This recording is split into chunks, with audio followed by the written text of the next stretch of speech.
Assalamualaikum warahmatullahi wabarakatuh. Kembali belajar bersama Ibu Mira Astuti MZ dalam pembelajaran tematik kelas 6. Di masa pandemi sekarang, tetap jaga protokol ya nak. Sering cuci tangan, menggunakan masker, dan menghindari kerumunan. Baik, sebelum kita belajar, kita berdoa. Angkat tangannya. A'udzu billahi minasyaitonir rajim. Bismillahirrahmanirrahim. Rabbi shrahli sodari wa yassirli amri wahlul uqdatam min lisani yafqahu qawli. Rabbi zidni ilman warzuqni fahman birahmatika ya arhamar rahimin. Hai, yang sedang belajar di rumah, bagaimana nih kabarnya? Semoga selalu dalam keadaan sehat walafiat. Amin ya robbal alamin. Walaupun belajar di rumah, amalan yaumiyah tidak boleh sampai lengah ya. Di video pembelajaran kali ini, anak-anak ibu akan mempelajari tentang ciri khusus hewan, cara hewan beradaptasi, dan akan mempelajari sebuah tarian yang berasal dari Provinsi Sumatera Barat. Anak-anak ibu, Allah menciptakan beribu-ribu jenis hewan yang berada di muka bumi ini. Namun, ada beberapa hewan yang memiliki ciri khusus yang ia gunakan sebagai bentuk adaptasi dengan habitatnya. Hewan yang pertama adalah kelelawar.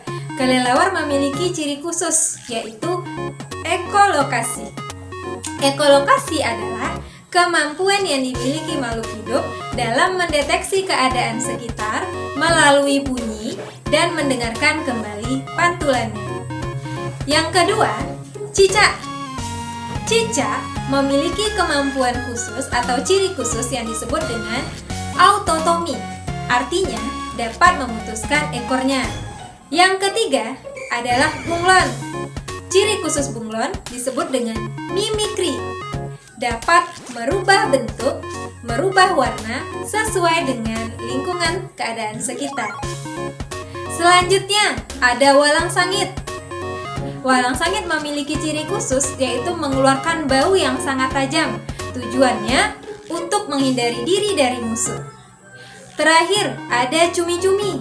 Cumi-cumi memiliki ciri khusus, yaitu dapat mengeluarkan tinta untuk mengelabui musuhnya. Nah, ciri khusus yang dimiliki oleh hewan ini dijadikan juga sebagai bentuk adaptasi terhadap lingkungannya. Adaptasi adalah cara makhluk hidup menyesuaikan diri dengan lingkungan. Ada dua tujuan dari adaptasi. Yang pertama, untuk mencari makanan. Yang kedua, untuk menghindari diri dari hewan pemangsa. Jenis-jenis adaptasi terbagi menjadi tiga. Yang pertama adalah adaptasi morfologi, adalah penyesuaian bentuk tubuh terhadap lingkungan. Jadi bentuk yang terlihat, bentuk luar hewan tersebut. Nah, misalnya cakar burung, cakar elang. Cakar elang itu memiliki kekuatan yang sangat tajam, kemudian bentuknya agak bengkok. Tujuannya untuk apa? Memudahkan elang mencakar mangsanya atau mencekram mangsanya. Pada gigi hewan karnivora memiliki gigi yang runcing. Tujuannya apa? Memudahkannya mengoyak makanan. Atau bisa kita lihat pada bentuk kaki bebek. Nah, kaki bebek memiliki selaput. Gunanya untuk apa? Memudahkan ia berenang. Ada juga adaptasi bentuk paruh burung pelikan. Burung pelikan memiliki paruh yang panjang dan berkantung. Tujuannya untuk apa? Untuk menyimpan ikan yang telah dimangsanya. Adaptasi yang kedua adalah adaptasi fisiologi. Fisiologi adalah penyesuaian bentuk fungsi dari alat-alat tubuh. Jadi, kalau adaptasi fisiologi ini, hewan memiliki zat tertentu dalam tubuhnya sebagai bentuk penyesuaian dirinya dengan habitatnya. Misalnya rayap. Rayap ini memiliki zat tertentu untuk mencerna kayu yang dimakan oleh rayap. Atau pada hewan mamah biak. Hewan mamah biak ini memiliki 4 lambung sehingga memudahkan hewan tersebut memakan atau mencerna makanannya. Contohnya adalah kambing atau sapi. Adaptasi yang ketiga adalah adaptasi tingkah laku. Ini adalah penyesuaian melalui tingkah laku hewan terhadap habitatnya. Nah, contohnya tadi tingkah laku cicak. Cicak memutuskan ekornya, ini masuk ke dalam adaptasi tingkah laku. Selain itu, ada juga bunglon. Bunglon dapat merubah warnanya untuk mengelabui musuhnya. Tidak hanya pada hewan, tarian juga memiliki ciri khusus atau ciri khasnya masing-masing loh. Kali ini kita akan belajar sebuah tarian yang berasal dari wilayah Sumatera Barat, yaitu tarian indang. Tarian indang memiliki ciri khusus berupa gerakan tangan yang membuka serta membentuk sudut siku-siku dengan khas patah-patahnya. Selain itu, tarian indang juga ditarikan dengan tempo yang cepat sehingga dibutuhkan kekompakan dalam menarikan tarian indang. Untuk lebih jelasnya, silahkan anak ibu lihat video gerak dasar tarian indang berikut ini. Gerakan pertama, tangan kiri menumpu tangan kanan sehingga membentuk sudut siku-siku, lalu ujung jari digerakkan tik. Gerakan ini dilakukan sebanyak 3 kali. 1, 2, 3. Gerakan keempat, tangan diayunkan sehingga tangan kanan yang menumpu tangan kiri. Gerakan kedua, tangan kanan ke depan, tangan kiri ke belakang, kemudian dipukulkan ke lantai. Dilakukan secara bergantian sebanyak 3 kali.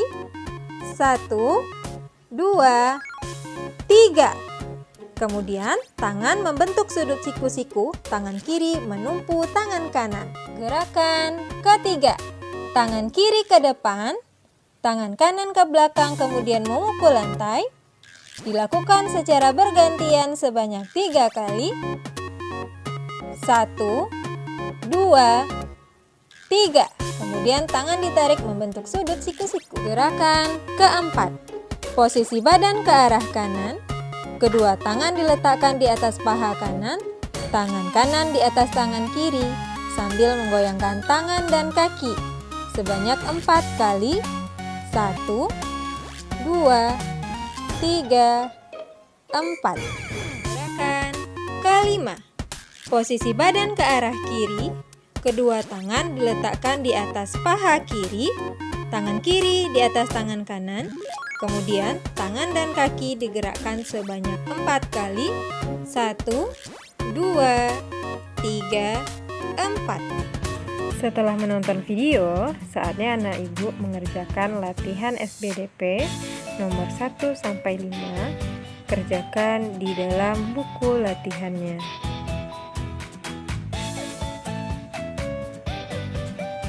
Untuk tugas kedua, silahkan buka buku tematik JSIT halaman 102. Langsung kerjakan pada bukunya.